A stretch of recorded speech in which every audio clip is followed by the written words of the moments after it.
Hi guys, my name is Jen George, and today we have a very special guest. We've got Bassel from Quiqup in London. So Bassel, please introduce yourself. Who are you and what do you do? Hi, my name is Bassel. I'm the CEO of Quiqup.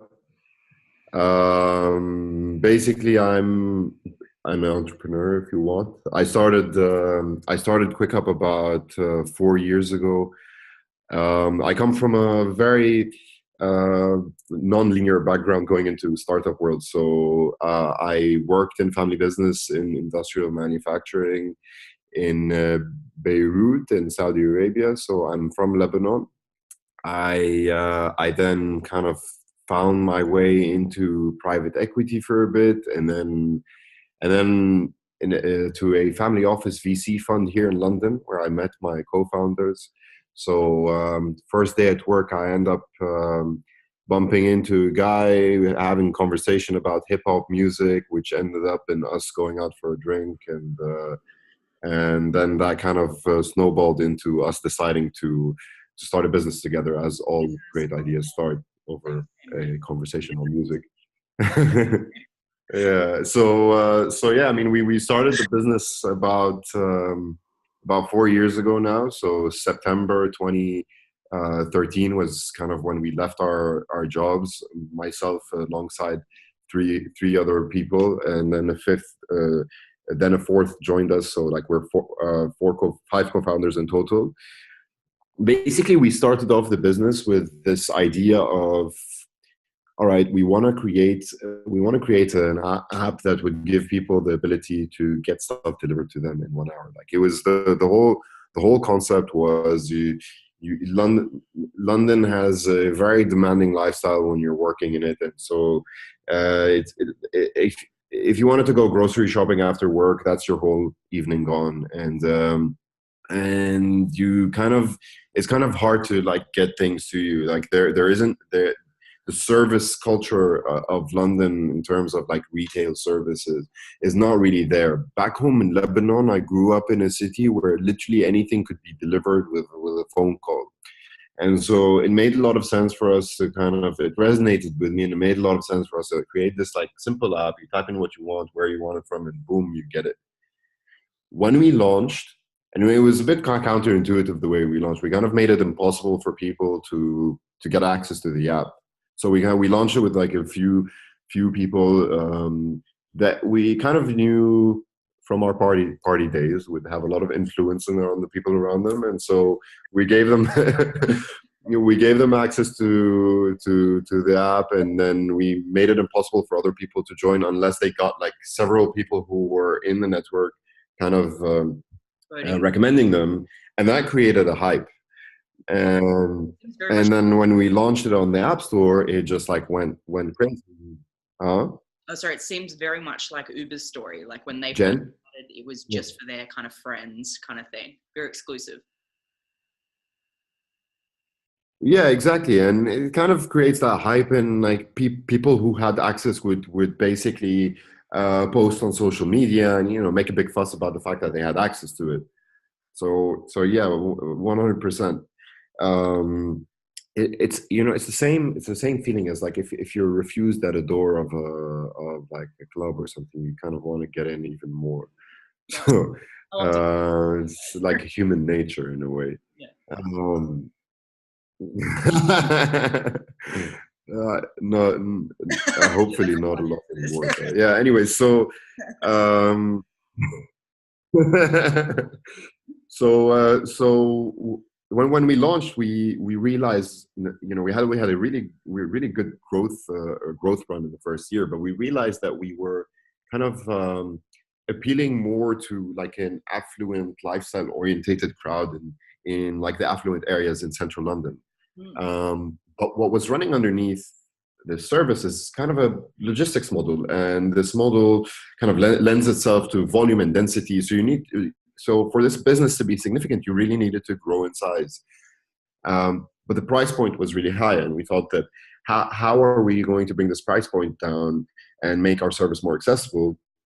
Well, it meant that we needed to create some sort of a marketplace where we'd have relationships with some of the stores that we would go to the most, And basically through that relationship, we can kind of bring down the delivery fee to the customer and go on a revenue share agreement with these retailers and restaurants.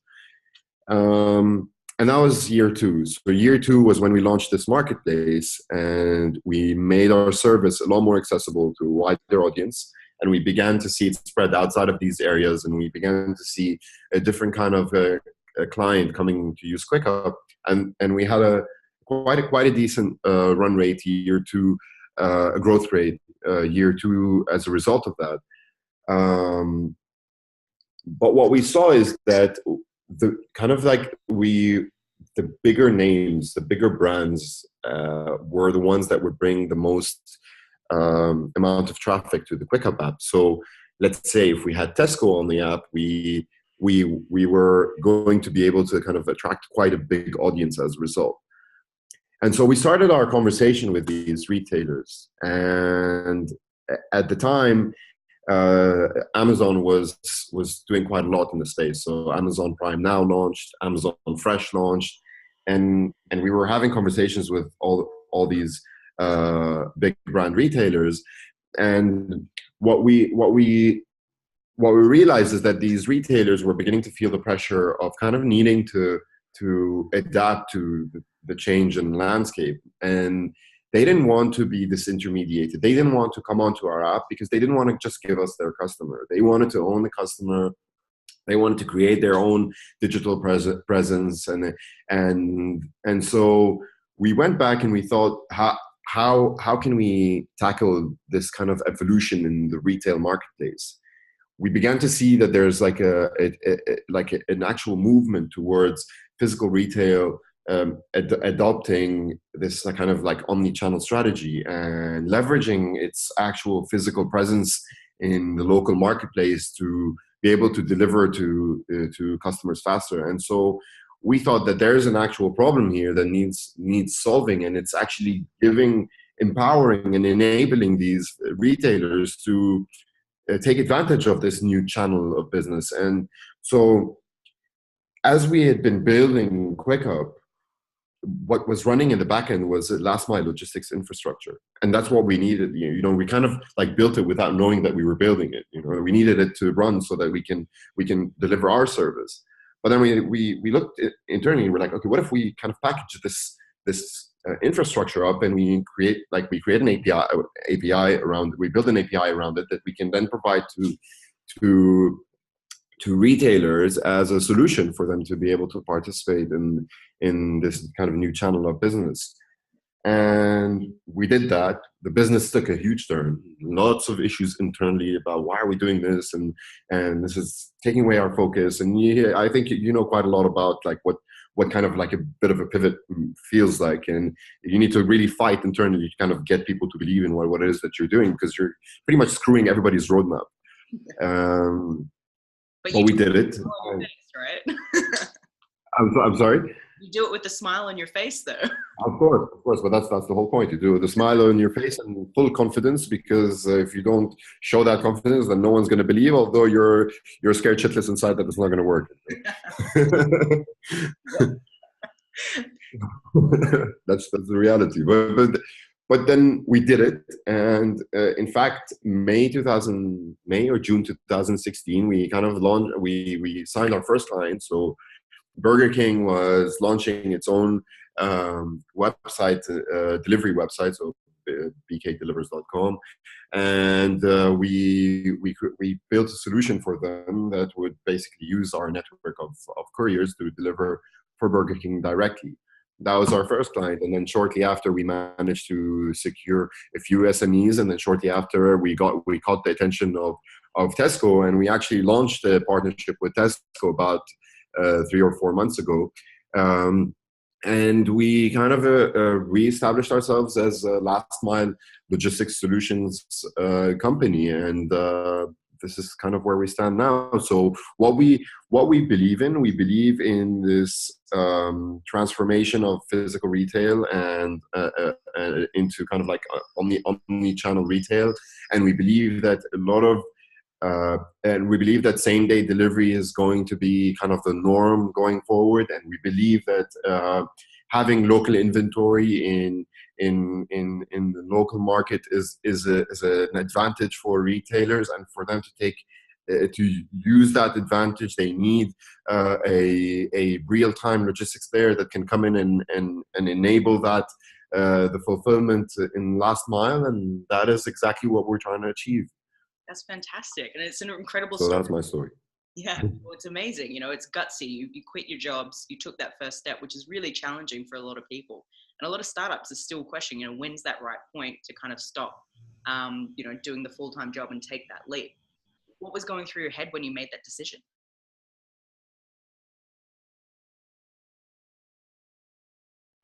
I mean, listen, like I can I can try to sell you something inspirational. The reality is that I just like my mind, except I want my freedom, and because I just didn't enjoy doing a single job. I felt that like the way that I am and the way as a person, I'm extremely curious. I need to constantly be stimulated. I felt that I needed to create something. I needed to work in something where I could get involved in all the facets of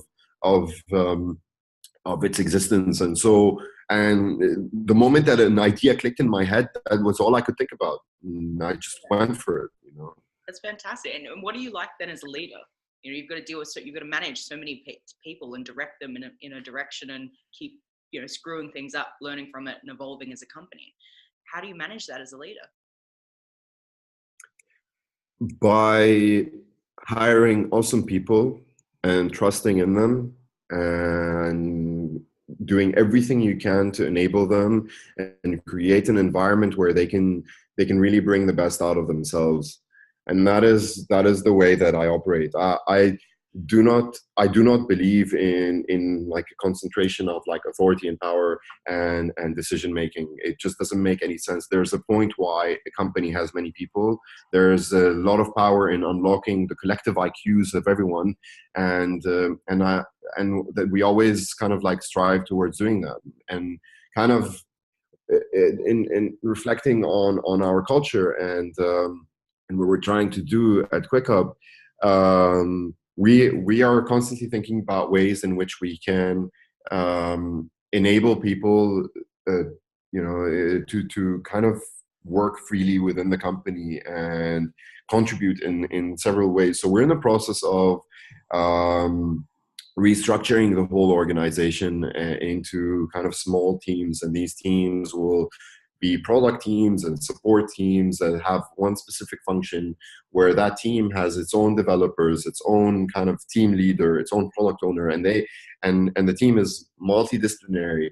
And it's similar to some of the stuff that like SoundCloud have done, and an inspiration from a conversation I had with the CEO of TransferWise, and they kind of adopt a similar mentality there. And the idea is that on roadmap, they make their own decisions. They are guided by a kind of like a high level strategy, and a mission statement that kind of governs the way that every team operates.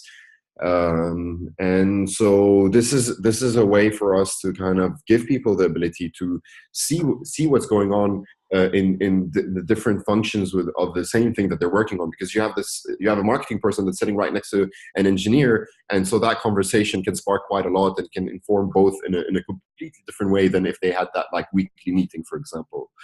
And also they have the autonomy to kind of like make the decisions themselves and choose like the path, basically. Yeah, that's fantastic. It's a really interesting way of getting everyone together. I don't think I've seen that much here in Australia. So, I mean, you mentioned you got that advice from, the CEO of TransferWise and, looking at other companies like SoundCloud. What do you look to for inspiration? Are there particular podcasts that you listen to, books that you read, or do you have mentors? What do you look to?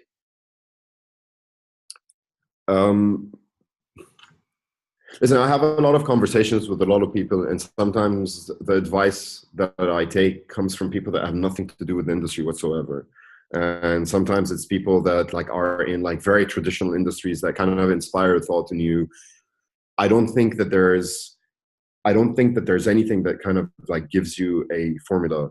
And so you kind of need to, because every company is a completely different organism, and you need to really understand your the beast that you've created. You really need to understand that very well. And once you have a good pulse on your company, and you understand the dynamics of how collectively business itself and an industry you're in, your decisions kind of come from within, and they're inspired by the tons of conversations that you have with a lot of people. So I don't think that there's a particular podcast that I follow, or there I've read books, but I mean they're they kind of spark ideas, but there's not one answer, to be honest. Yeah, no, that's great. That's fantastic. And so, I mean, you as a leader, you have a lot of different challenges on your plate. You know, you're across different time zones. You got lots of people asking, you know, where are we going? How do we deal with this? How do you deal with your mental health side of things? Making sure you have a clear head, you kind of get that space to kind of think things through. I don't think that like anyone would have asked this question if they weren't another entrepreneur. And so yeah, it's an expected question coming from you then.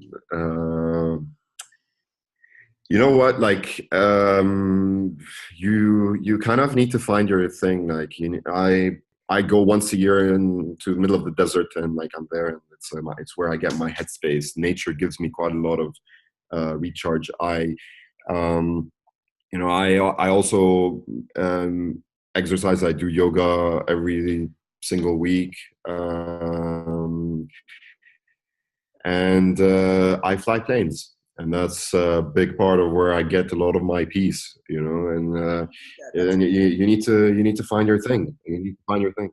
And the answer is definitely not. You're not going to find your thing sitting in front of your computer in your office. You need to get out. And I really stress that point, because I spent the first year and a half, I'd say maybe almost 2 years, not leaving the office, kind of like complaining to myself why I'm not feeling okay, and trying to get better while I'm at the office. And the reality is that the moment that I took myself out of that environment, and I allowed myself to just like go and be free in certain situations, that I realized that I was able to give a lot more.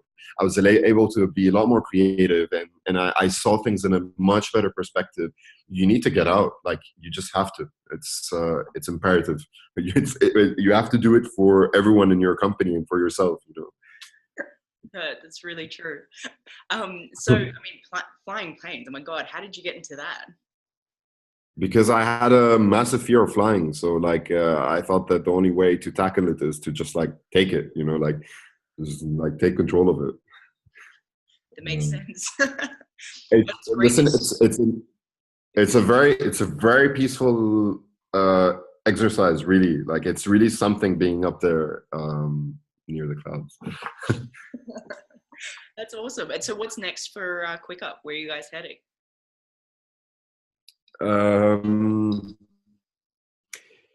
So we have expanded into a couple of cities. So one here in the UK, and one internationally. And basically, we are in the process of learning quite a lot from these expansions.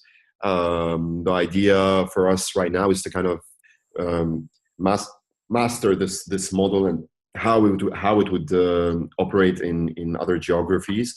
There's a lot of work we're doing on the tech, but the idea is for us to, as soon as we kind of get a good grasp of how we're going to roll out new cities from our learnings, then it's about taking this as far as possible.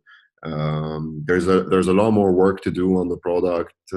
At the moment, we are kind of laser focused on the fulfillment piece. So really getting our ETAs right, our dispatching system to optimize the way that we dispatch, and our ability to forecast demand, and have the right supply accordingly. There's like a lot of focus there and on us rolling out more propositions on how we fulfill. But then there's a whole piece on the technology side that enables a retailer to receive an order, to have a view on the inventory, to check out, and to deliver from within the store.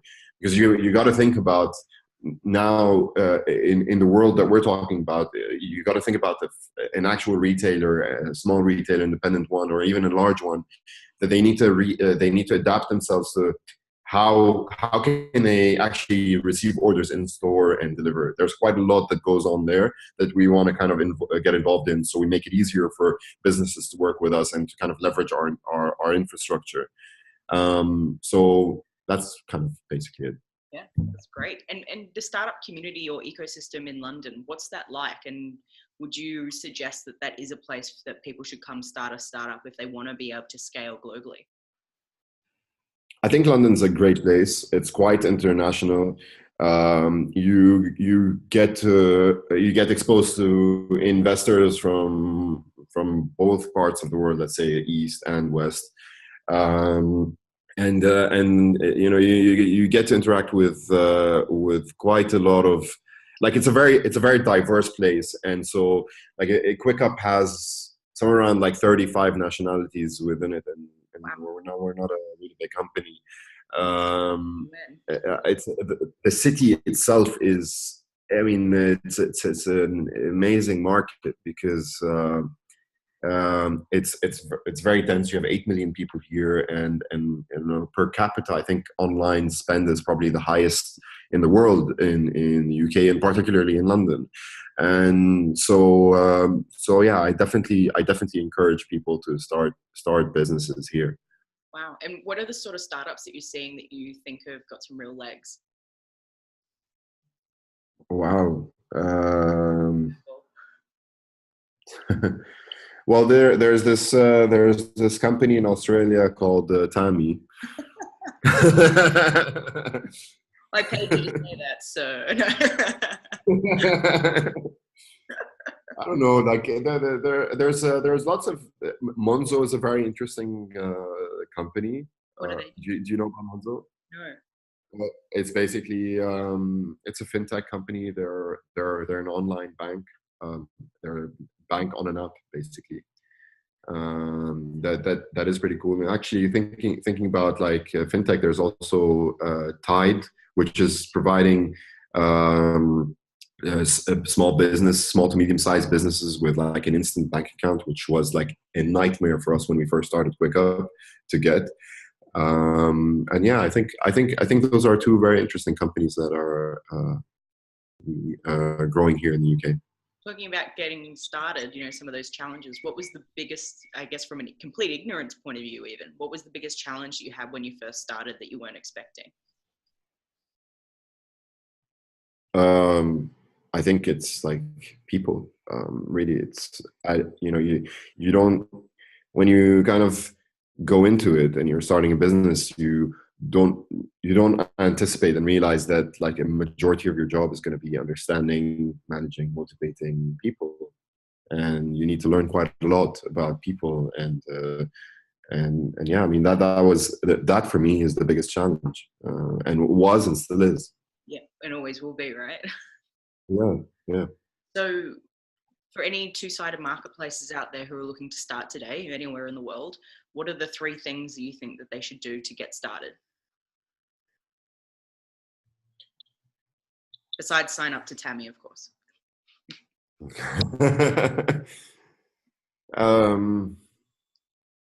Wow. I think there's a universal truth around getting an, it's not an MVP, I'd say an MLP, a minimum lovable product out there, because it's not just about creating something that is purely functional immediately. You need to create something that people actually kind of like fall in love with. You need that traction on the demand side in the beginning. You need something to pull. So I think that delighting customers is definitely the way forward. So creating a minimum level product from a product point of view, and shipping that as soon as you can. Um, then it's about customer experience. We spent uh, I was about to curse. We spent a lot of our a lot of our time on the phone with every single customer that made an order, and we tried to understand them really well, and what it is that they wanted, and what did they what it is that they wanted to see in the product as well, and that kind of like affected our roadmap quite a lot. You Um, done deliveries yourself? yes, of course. I mean, I've done deliveries in a car myself, and my co-founder Tim, he's done quite a lot on a bike, which ended up in him losing about like 8 or 9 kilos, which was actually really good for him, and he gained it all back. Well, you would work in that business. Geez, you just order food all the time. You pick up 10 uh, kilos, 20 kilos. Like, but yeah, I mean, that was a big learning experience as well. I mean, like definitely like be out there and like, so we talked about the demand side, so creating minimum lovable product, connecting with the customers, and having like a lot of conversations with them in the beginning. But then on the supply side, um, who is it that's giving that service? What is it that they do? Go do it yourself. Understand it. Understand everything about it. Like you want to create a marketplace, you need to understand like the players in the marketplace, and you need to feel their pain. So if you're out there doing the deliveries, and it like it's not an easy job, and you begin to understand all the things that go through your mind, and then you can reflect on that and create something that is going to make life easier for everyone and create value. And for me, that's the advice I've got to give. that's fantastic. And are there any go-to tools that you use, like Segment or obviously Google Analytics or Mixpanel, or you know, things that? So we use all of the ones you've mentioned. That's Um, and so yeah, we do use Google Analytics, we do use Segment, we do use Mixpanel. We are looking to use Tami in the near future as well. Um, I think that like we went through this process where we ended up like subscribing to all of these tools, and we ended up seeing that cost rise significantly. And it's easy to get caught up in all the marketing and all the things that are promised. I think that like the less is more. You need to focus on a couple of tools that like really are solving an exact problem that you have at the moment in time, and are dealing with a certain KPI. Like one thing that we realized with time is that like we first kind of looked at a lot of KPIs, and we wanted to make all the KPIs work, that you don't get anywhere. So you need to understand your business, the point in time that a certain KPI is important, and you focus on that, and you try to get that right, and then you move on to the next. You cannot just do everything. yeah. You can't have your cake and eat it too. Yeah. Yeah, definitely. So there's one question that I ask everyone, so please forgive the randomness. If you could have a superpower, what would it be and why? I think you can guess that, no? So I would fly, and that's just because it's like the ultimate form of freedom, and I just want to be able to see the whole world from every single angle. If I can fly and then hold my breath forever, then that's like perfect setup. On a plane and have an oxygen tank, so technically you're holding your breath. I don't know how that would work, but always that's awesome. And I mean, last question: as an entrepreneur, they say it's the loneliest job. So how do you create that support network around you, family, friends, juggling? They might be on a different path to you and not really understand what you're doing. How do you manage that? By understanding that they don't understand what you're doing, to begin with, and just like acknowledging that and being okay with that, not trying to force that. Having co-founders is amazing. especially if you're friends. I'm friends with my co-founders. I love these guys. We kind of in that first year and a half that I described to you, we kind of like drifted apart naturally because we were all like kind of trying to figure ourselves out in this whole thing. But then when we came back together, it was extremely valuable, and that's something that we protect quite a lot. It's very helpful. Speaking to others, like, I mean, just you asking me those questions, for example, that like actually resonate with me, because you get it. Like, you're having a couple of other fellow entrepreneurs helps quite a lot. But don't, like, your friends and your family, they may not get it entirely, but they're there, and that's don't lose that. It's very important. Yeah, no, it's fantastic. Well, thank you so much for your time this morning. I know it's early there in London, and we look forward to seeing you shortly. Yeah, same here. Thank you so much for this. It was fun. Thank you.